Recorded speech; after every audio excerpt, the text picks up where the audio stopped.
Seqeul number 11. After analyzing the events in and around the palace towards the end of the year 1885, now we are beginning the new year of 1886. We have seen all the palace intrigues. Now those intrigues are going to lead us straight into the history of the third, almost fourth martyrdom of the Christians of Uganda. I welcome you. My name is Christopher Amos Chikomeko Ntambi. Apollo Kagwa and his staff in the treasury of the palace had a tendency of making a fire outside the palace at Mengo to roast some meat and to roast some gonja, some banana plantains. And they also would use the same fire to boil some water to have an evening bath. But in early 1886, this practice of theirs of lighting a fire in the evening, enjoying some roasted meat and cooked bananas, also for warm water, went sour. A fire got lit and it went out of hand and it spread very fast. Remember, the palace at this time was made of grass and thatches, although these were giant huts, not small ones. So the entire enclosure caught fire. Apollo Kagwa was very fast. He ran to the Kabaka Mwanga, confessed that they were responsible for the fire. It was not intentional. But the soldiers were very surprised because in the normal circumstances, Mwanga would have speared Apollo Kagwa immediately, but he didn't. He instead sighed relief. It was like, I think Mwanga was thinking that there is an uprising, the people are against him, or, he was so fearful. Only for Kagwa to make matters better for him. And of course, the soldier didn't know that it was the same Apollo Kagwa who had spilled the beans and saved the Kabaka the previous year. Now, the Kabaka ordered for his palace and the household to shift. All the offices had to shift to Munyonyo. So Munyonyo was quickly made up. Of course, it was an established place for him as a resting palace. So it was reinforced, cleaned, and extra huts put up very quickly. And this was complete with the Katikiro's quarters also just outside the main palace. And therefore, officially the Kabaka shifted as the palace at Mengo repair began. And it took several months. It was not immediate. So during that year of 1886, the Kabaka, resident at Munyonyo, on one day, the 25th of May in 1886, the Kabaka woke up early and took some few soldiers with his hunting gun to the nearby Mulungu port. When he got there, he got into a royal boat, and him with his party left to the huge island overlooking Munyonyo. In those days, it used to be called Bulingugwe. I have no idea what it is called today. He liked hunting, this Kabaka of Buganda. And the kind of hunting he would make at that island was for the big hippopotamuses. But he was unlucky on that day. He would basically shoot them dead. But he was very unlucky that day. There were none. So he returned to his boat angry and accidentally lost balance, losing his gun in the deep waters. Some soldiers jumped into the water, but the gun was too heavy to float, and Mwanga ordered them back into the boat, and they returned to Mulungu port very early. Whenever the Kabaka left for hunting, he would return very late at around midday and beyond. So the pages did not expect him, and there were none of them at the port to receive him, because he came back very early. The page boys responsible to receive him and to carry his merchandise were all gone for instructions at either Nalukolongo mission or Natete mission. And so, on arrival at the palace, it was the same story. The pages had all left because they knew the Kabaka would not be back until around midday and beyond. Can you imagine, even the head of the palace of Msalosalo was not there? This was Karoli Rwanga.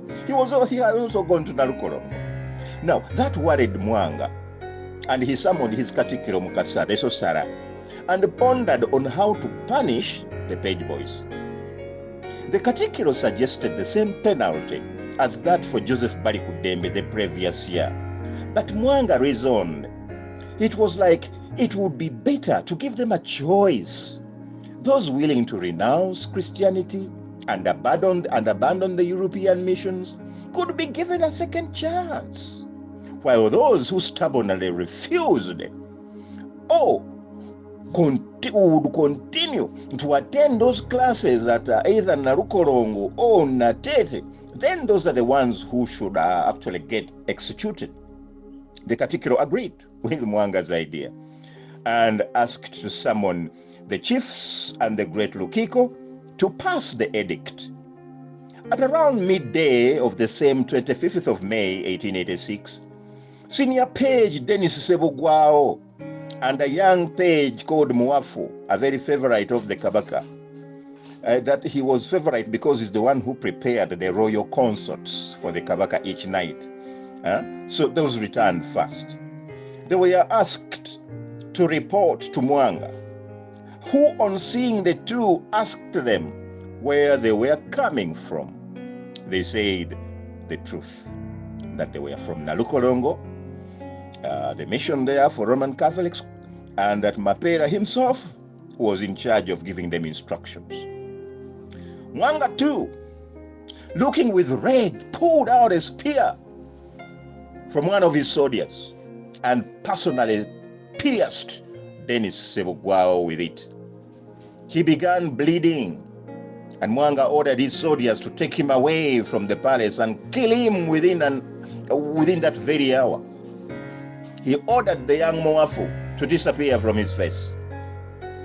And next to return on that very day, Apollo Kagware Kashia, with the Muzingiti custodian or the security guard at the Muzingiti, which was actually a shrine that Katikiro Mukaza had turned it into a shrine for sorcerers within the palace. That one was Musa Mukasa, the custodian of the Muzingiti. It used to be a mosque, but it had become a shrine for sorcerers within the palace. So those two returned, Musa Mukasa and Apollo Kagwa. They were the next lot to return to the palace. They were also ordered to report to Mwanga too. They did. And when they arrived there, he asked them where they had been. They did not lie to him. They confessed they were from Natete Mission, where Alexander Mackay was in charge of giving them instructions, Christian instructions. Again, Mwanga pulled a spear from one of his soldiers and pierced Musa Mukasa, who then bled so badly. Mwanga ordered the soldiers to take him away from the palace and kill him within that hour. He then apparently forgave Apollo Kagwa. But Apollo Kagwa, in his own diaries, the ones I've seen at Makerere archives, Apollo Kagwa says that Mwanga did not pierce him, that he hit him with a spear on his head 3 times and ordered him to be beaten up. So he lay on the ground and he was given 30 kibokos as he laid down on the ground. And in fact, he says they tied him so the hands could not disturb them as they beat him up. Now, Mwanga then asked him to get out of his face, and he went towards his office to treat his swollen bottom. That's what Apollo Kagwa says in his diary. But history books say, many historians write, that the Kabaka got his spear and went piercing his body, and that he also bled, although he didn't kill him. Now, it appears that is not true, but you can only find out through research, the way I did. Now, something then happened. Apollo Kagwa had thought he had become untouchable, because of the 1885 events. But he was wrong. He was wrong, And although he escaped death on that day, Mwanga, tired of the blood he had shed so far, summoned Katikiro Mukasa and asked him to lock up all the pages as they returned. He also ordered him to assemble them the following day to stand trial for abandoning their duties in favor of classes with the missionaries in working hours. Now, meanwhile, Dennis Sebugwao had been, on the 25th, had been mutilated and his remains burnt at Munyonyo, where very near the new junction, the roundabout junction of the roads from Murungu, the Speak Resort, and the superhighway to Kajansi. At that roundabout, very near there, not at the exact spot, but very near there, that's where Dennis Sebugwao was executed, mutilated, and burnt. Whereas Musa Mukasa was taken further on at the Mulungu port, and there was a new well called Kanywabalangira, because normally the Kabaka's spring well where water is drawn for him is actually called Kanywabalangira, but that depends on where his palace is. So when the Kabaka was at the Mengo palace, the Kanywabalangira spring well was the Endeavour one, where you see St. Peter's Church today. But when the palace shifted to Munyonyo, they had to create a new Kanywabalangira, and now this new Kanywabalangira spring well was at the lake itself, very near the lake at the port.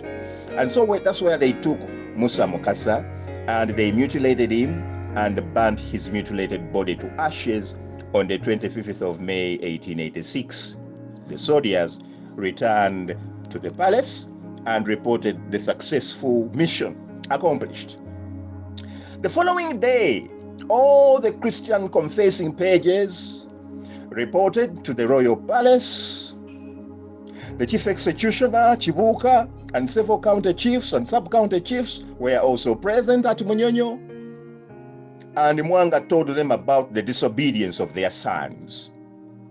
Mwanga told the great Lukiko that the Christian missionaries were actually spies for a stronger force of the British and the French Europeans, who had agreed in 1884 to conquer Uganda and many other African areas. Mwanga too announced that it was therefore time to stop Christianity in the World Kingdom. He announced that the missionaries would not be hurt, as that could provoke the European powers, but the natives they had taught could not be allowed to continue attending to their missions either at Nalukolongo or at Natete anymore. Mwanga told the Lukiko that all the palace page boys had abandoned work the previous day during working hours and went for Christian lessons, and that he returned unexpectedly and found an empty palace. Now that caused an uproar among the Great Lukiko members. The Kabaka then asked the Great Lukiko members whether it was justified to punish their sons, and they answered in the affirmative. The Kabaka then called the executioner Chibuka and showed him to the audience, and many trembled because he symbolized the death. This is Mukajanga now. Mwanga too announced that the Christian royal pages would only be forgiven if they renounced Christianity at that moment. Those who would refuse to do so would be bound together, and the executioner would take them away for execution. The assembled chiefs and members of the Great Lukiko agreed that the Kabaka's judgment was fair, and so it was a matter of their sons renouncing Christianity, and not only become free, but even keep their jobs. The Kabaka's palace had about 36 pages, but on that particular occasion, all those ones from the outside palaces had also been summoned, because they were also found to have been enjoying Christian instructions from Natete or at Natete or Nalkorongo. So the number was bigger. There were about 63 Christian pages all assembled before Kabaka Mwanga at Munyonyo. The Kabaka Mwanga too pronounced the edict and asked those who agreed to renounce Christianity and abandon the missions from where they got the lessons to stay on his right. But those who would not, and they would rather continue with Christianity, who were therefore going to face death, to move on his left. The Kabaka then sat back and watched what happened, for it was stunning. 37 Christian page boys moved to his left, while 26 Christian pages remained on the right. Mwanga felt belittled that anyone would dare go to his left than denounce Christianity. He was, however, happy that Apollo Kagwa, Hamu Mukasa, Tefiro Kungu, Mika Sematimba, he could see those remaining on the right. He was, however, saddened that the Omsalo, the chief of all the pages, Karoli Rwanga, had actually crossed to the left.